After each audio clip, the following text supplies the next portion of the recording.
Hola, ¿qué tal? Hoy quiero invitarlos a reflexionar acerca del teísmo. Vamos a ver qué es esto, de qué se trata y bueno, se darán cuenta que es un tema que realmente de una u otra manera estamos involucrados con él, asumiendo distintas posturas al respecto, pero creo que es importante que hoy podamos definir algunos términos. Eh, Nuestro tema entonces es el teísmo y quiero compartir con ustedes aquí esta presentación que tengo en la cual vamos a ir viendo los temas que vamos a ir desarrollando. Entonces, vamos a ver hoy algunas definiciones académicas acerca del teísmo. Vamos después en la segunda parte a hablar de definiciones confesionales, es decir, lo que dicen algunas religiones sobre sobre este tema. Vamos a comenzar por la definición, digamos, más simple o sencilla que hay sobre el término teísmo. Normalmente se define como la creencia en Dios o los dioses. ¿Okay? Así, de la manera, digamos, más sintetizada, esa sería una manera de expresarlo, ¿no? Desde luego, el concepto es mucho más amplio y aquí lo conveniente es que nosotros podamos ver que se trata de un concepto que a su vez está relacionado con muchos otros términos que definen diferentes posturas con respecto al teísmo. Y bueno, en el cuadro de abajo pueden ver todos estos conceptos desde agnosticismo, ateísmo y otros más, por ejemplo, el deísmo, y otros que son menos conocidos, ¿no? Como es el enoteísmo, por ejemplo, el malteísmo. Mm, bueno, del monoteísmo vamos a hablar precisamente en este video. Hay otros conceptos, aquí tienen, por ejemplo, panteísmo, eh, politeísmo, triteísmo, etcétera, ¿no? Entonces, después voy a dedicar videos a algunos de estos conceptos. Pero bueno, vamos a empezar por la etimología. Y aquí nosotros podemos ver que teísmo procede del griego theos, Dios. Y bueno, según Nicolás de Cusa, teos proviene del verbo teoro, que significa veo y corro, por la visión omniabarcante de Dios. Nicolás de Cusa también decía que teos significa el que todo lo ve. Y bueno, vamos a comenzar por la definición que nos da este diccionario de religiones de Edgar Royston Pike. Él nos señala lo siguiente. Él define teísmo como la creencia en la existencia de un Dios, pero por lo común se llama teísta a quien cree en un Dios personal, trascendente y tan interesado en los hombres que les ha hecho una revelación. Bueno, aquí el punto es nada más observar que en esta definición se limita a considerar teísta aquel que cree en un Dios personal y que ha dado una revelación. Pero como ya hemos visto en los términos anteriores, realmente hay muchas variedades de teísmo, ¿no? No se limita solo a esta.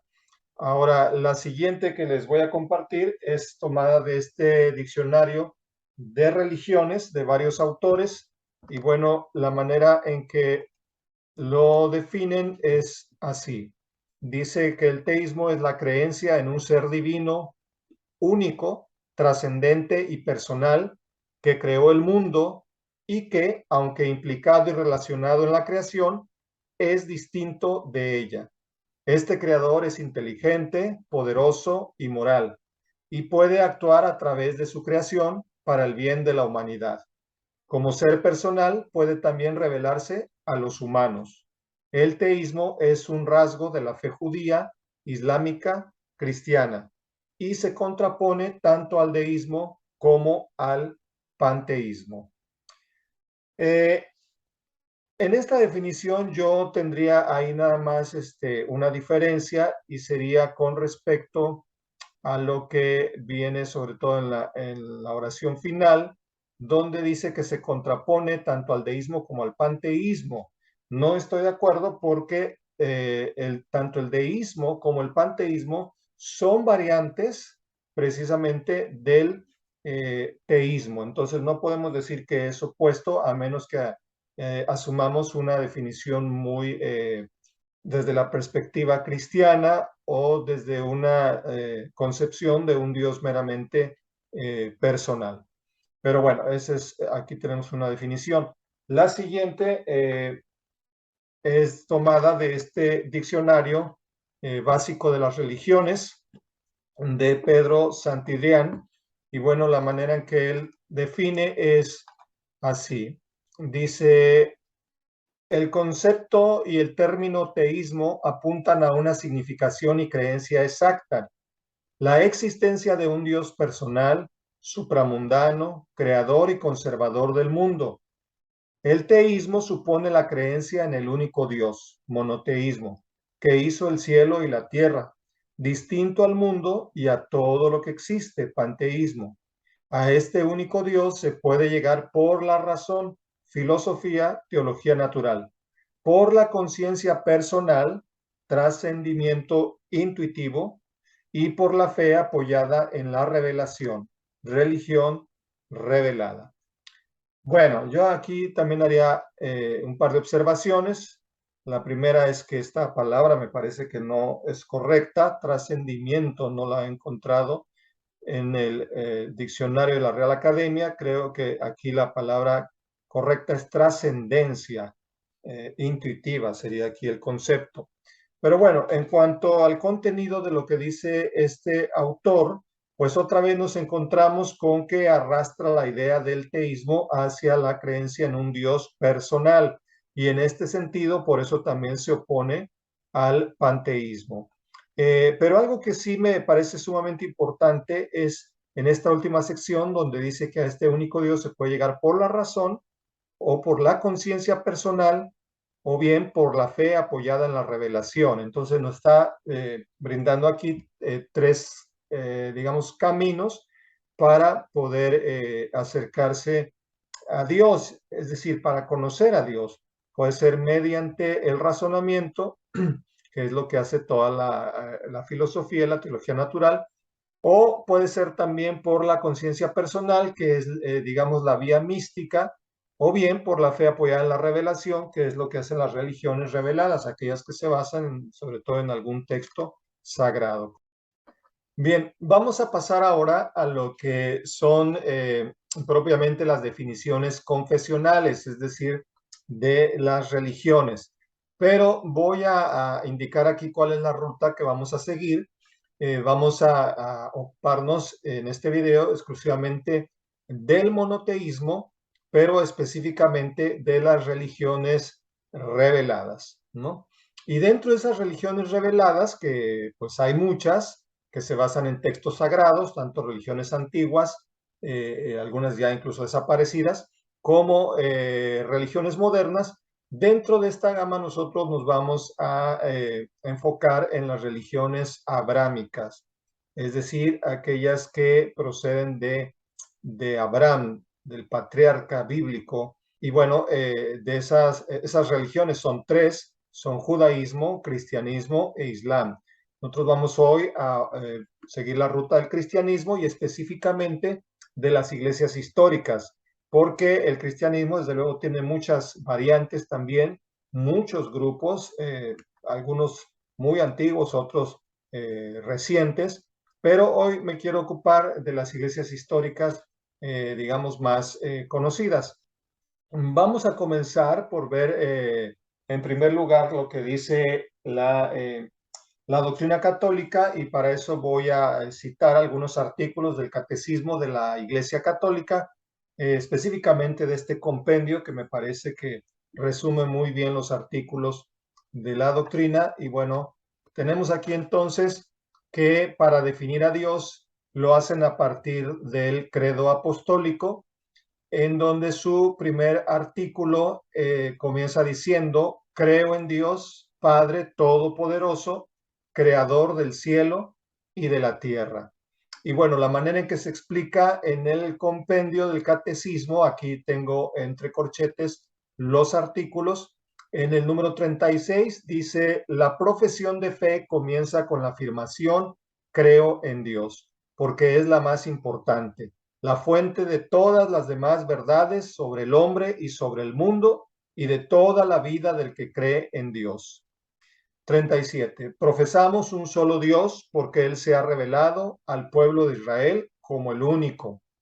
38. Dios se revela a Moisés como el Dios vivo.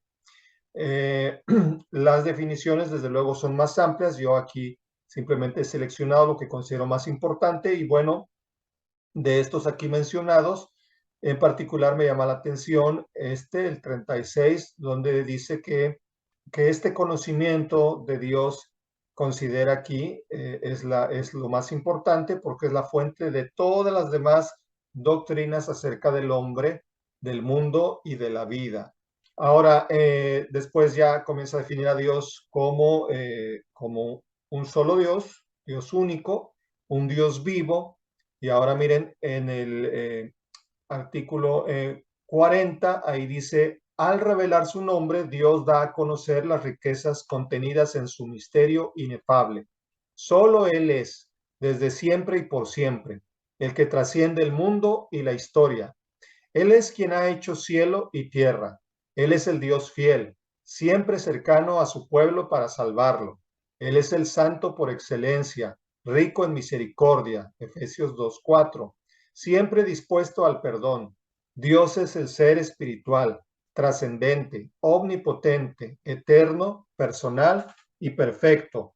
Él es la verdad y el amor. Artículo 44. El misterio central de la fe y de la vida cristiana es el misterio de la Santísima Trinidad. Artículo 48. La Iglesia expresa su fe trinitaria confesando un solo Dios en tres personas, Padre, Hijo y Espíritu Santo. Bien, entonces aquí podemos ver que ya hay una definición más amplia en donde se presenta a Dios como el ser eterno, aquel que trasciende tanto el mundo como la historia. También se le presenta como el creador y después una serie de atributos, ¿no? Dios es fiel, es santo, es rico en misericordia, dispuesto al perdón, es un ser espiritual, trascendente, omnipotente, etc. Y después viene una descripción muy específica en esta definición y es la confesión que se hace de Dios como un Dios trino, ¿no? Y aquí dice, es un solo Dios en tres personas, Padre, Hijo y Espíritu Santo. Entonces, esta es la manera en que la doctrina católica define a Dios. Ahora les voy a presentar lo que es la confesión luterana. Esta que ahorita vamos a leer es tomada de este libro, que es el libro de Concordia, donde vienen las confesiones luteranas del siglo XVI. Entonces, vamos a hablar específicamente de lo que es la confesión de Augsburgo, que en realidad no la elaboró Martín Lutero, sino otros teólogos, principalmente Philip Melanchthon. Y bueno, ¿qué dice en el artículo sobre Dios? Pues aquí tenemos, y cito, en primer lugar, se enseña y se sostiene unánimemente, de acuerdo con el decreto del Concilio de Nicea, que hay una sola esencia divina, la que se llama Dios y verdaderamente es Dios. Sin embargo, hay tres personas en la misma esencia divina, igualmente poderosas y eternas. Dios Padre, Dios Hijo, Dios Espíritu Santo. Todas las tres son una esencia divina, eterna, sin división, sin fin, de inmenso poder, sabiduría y bondad. Un creador y conservador de todas las cosas visibles e invisibles. Con la palabra persona no se entiende una parte ni una cualidad en otro, sino lo que subsiste por sí mismo, tal como los padres han empleado la palabra en esta materia. Bueno, pues aquí tenemos entonces lo que es la confesión de Habsburgo. Es una confesión luterana del siglo XVI y bueno, aquí está cómo describen a Dios. Y nuevamente encontramos muchas semejanzas con la definición católica. Vemos que también se confiesa a un Dios trino, También se hablan aquí de varios de sus atributos ya mencionados en la definición anterior. Por ejemplo, su poder, sabiduría, bondad, creador, conservador de todo lo que existe. Y bueno, aquí entonces vemos cómo esta iglesia define a Dios. Bueno, ahora vamos a ver esta otra que es la confesión anglicana. Esta es tomada del libro de oración común y específicamente la sección de los artículos de religión, que también se elaboró en el siglo XVI. Son 39 los artículos de religión de la Iglesia Anglicana. Aquí vamos a leer nada más el primero, que es de la fe en la Santísima Trinidad. Dice, hay un solo Dios vivo y verdadero, eterno, sin cuerpo, partes o pasiones, de infinito poder, sabiduría y bondad, el creador y conservador de todas las cosas, así visibles como invisibles. Y en la unidad de esta naturaleza divina hay tres personas de una misma substancia, poder y eternidad, el Padre, el Hijo y el Espíritu Santo. Bueno, aquí encontramos también otras similitudes con los credos o confesiones anteriores.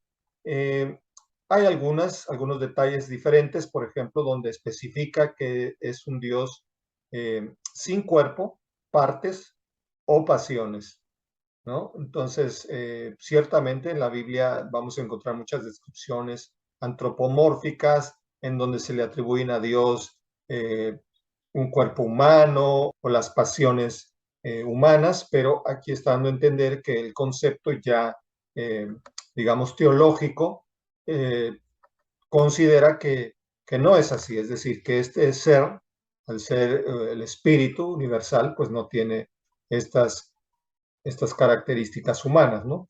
Pues nuevamente se habla acerca del poder, la sabiduría, la bondad, y también hay una confesión aquí sobre el Dios Trino. Bueno, y tengo una más, que es la confesión de las iglesias reformadas, la cual se basa en la teología de Calvino. Y aquí hay un breve librito bueno, que trae estas definiciones y se titula precisamente Breve Instrucción. Y de aquí les voy a compartir esta definición que da Juan Calvino, también del siglo XVI. Dice, contemplemos pues en este universo la inmortalidad de nuestro Dios, de quien procede el principio y origen de todo lo que existe, su poder que ha creado un tan gran conjunto y ahora lo sostiene, su sabiduría que ha compuesto y gobierna una variedad tan grande y tan diversa según un orden exquisito, su bondad, que ha sido en sí misma causa de que hayan sido creadas todas estas cosas y de que ahora subsistan. Su justicia, que se manifiesta de un modo maravilloso en la protección de los buenos y en el castigo de los malos. Su misericordia, que para movernos al arrepentimiento soporta nuestras iniquidades con tan gran dulzura. Entonces, podemos observar que aquí es una definición, me parece muy diferente a las que venimos leyendo anteriormente, porque aquí se explican, digamos, se desarrollan brevemente algunas de las cualidades o de los atributos de Dios. Después de describirlo como un ser eterno, principio y origen de todo, pasa a hablarnos acerca, por ejemplo, en primer lugar, de su poder, por el cual ha creado y sostiene todas las cosas. Luego nos habla de su sabiduría, la cual gobierna toda esta diversidad. Después también menciona su bondad, que ha sido la causa de crear todas estas cosas y de que subsistan. Luego resalta su justicia, que dice se manifiesta de un modo maravilloso en la protección de los buenos y castigo de los malos. Y agrega su misericordia, que para movernos al arrepentimiento soporta nuestras iniquidades con tan grande dulzura. Entonces, me gusta esta definición que hace Calvino porque en pocos puntos puede definir su concepto sobre Dios. Desde luego hay mucho más que va a explicar Calvino, tanto en esta breve instrucción como, por supuesto, en su obra magna, que es la institución de la religión cristiana. Estas, digamos, son muestras de estas confesiones teístas de las iglesias cristianas históricas. Y yo quisiera terminar esta reflexión con una cita tomada de la Biblia, específicamente del Evangelio de San Juan, capítulo 4, versículo 24, donde Jesús dice: Dios es espíritu y los que le adoran en espíritu y en verdad es necesario que lo adoren.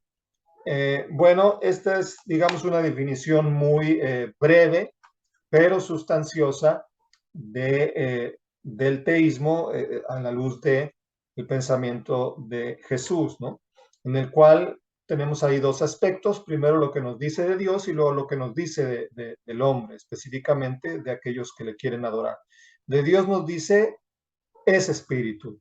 Entonces, aquí esta palabra, espíritu, desde luego da para mucho, requeriría todo un video aparte para explicar y definir, pero por lo menos podemos entender que Dios es el ser absoluto, el ser en sí, aquel ser que trasciende todo el mundo, que trasciende el espacio, el tiempo. Y bueno, pues ya vimos muchas definiciones donde se habla de él pues como creador, sustentador, y se mencionan sus atributos, etcétera. Pero en esta tan solo frase, Dios es espíritu, pues ya se corrigen también todas los posibles errores que pudieran haber en las ideas de, por ejemplo, suponer que un hombre, un personaje, puede ser llamado o considerado Dios. Esta definición de Jesús o estas expresiones, estas palabras, nos dan a entender que ningún hombre puede ser considerado ni llamado Dios. Tampoco debemos llamar Dios a ninguna clase de objeto, a ninguna idea, etcétera. Solamente Dios es este ser espiritual que ha creado y sustenta todas las cosas. Por otro lado, también nos habla de ese aspecto que nosotros como seres humanos, también esa dimensión espiritual que tenemos, y eso nos conecta con la segunda cláusula de esta confesión, donde dice: y los que le adoran, es necesario que lo hagan en espíritu y en verdad. Somos ciertamente materia, estamos compuestos por elementos de la naturaleza, pero también tenemos una dimensión espiritual. Esto lo podemos confirmar por medio de la razón, del pensamiento, pues también desde luego las emociones, la creatividad y muchos otros valores que son propios del espíritu, como es la libertad, la moral y demás. Entonces, dice aquí: y los que le adoran, los que quieren adorarle, deben hacerlo en espíritu y en verdad. Es decir, no de una manera carnal, no vamos a pensar que podemos adorar a Dios con dinero, con objetos, con comida. No es así. Tampoco es en un, digamos, lugar específico, porque estas palabras que Jesús dijo, justamente se las dijo a una mujer de Samaria que le preguntaba dónde se debía adorar a Dios, porque los samaritanos decían que era en el monte Gerizim y los judíos decían que era en el templo de Jerusalén. Entonces, ¿dónde se debe adorar a Dios? Y Jesús le contesta: en espíritu y en verdad. Es decir, es en nuestro ser, en nuestro interior, donde nosotros debemos rendir culto a Dios. Después, en otras partes, el Nuevo Testamento va a decir que somos nosotros templos del Espíritu Santo. Entonces, es con nuestra vida y con nuestros actos, porque después dice, no solo dice en espíritu, sino en verdad, lo cual significa con la integridad de nuestra vida, con pureza, con es decir, transparencia. Es como nosotros debemos adorar a Dios, rendirle culto en este templo que es nuestra propia vida. Entonces, bueno, yo quisiera dejarlos con eso. Cuando hablamos de teísmo, ciertamente podemos hablar de muchísimas ideas, pero aquí nos hemos centrado en ver cómo lo han definido los credos, las iglesias cristianas históricas, pero nos interesa también llegar a este punto de entender a Dios en estos términos sencillos pero profundos, como los que nos dice Jesús en estas palabras del Evangelio de San Juan, capítulo 4, versículo 24. Bien, yo espero que este video sea de edificación para sus vidas. Los invito a que lo compartan con otras personas y por supuesto que se suscriban a mi canal, pasen por favor a ver el contenido que hay, denle like a los videos, activen la campanita de notificaciones y bueno, yo espero que sigamos en contacto y que nos veamos muy pronto en una próxima reflexión. Muchas gracias.